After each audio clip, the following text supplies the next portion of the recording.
Operating and navigating the features of your VVX D230 handset is easy. It's just like navigating the features of a VVX series IP desktop phone.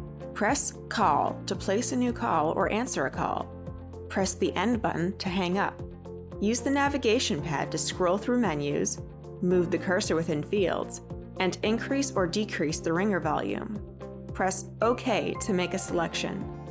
There are two soft keys just under the phone's color display that allow you to select the menu item displayed just above the key. The selection displayed will change depending on the current menu screen.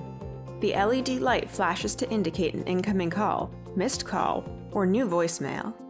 At the bottom, the speakerphone button allows you to turn speakerphone mode on or off while on the call.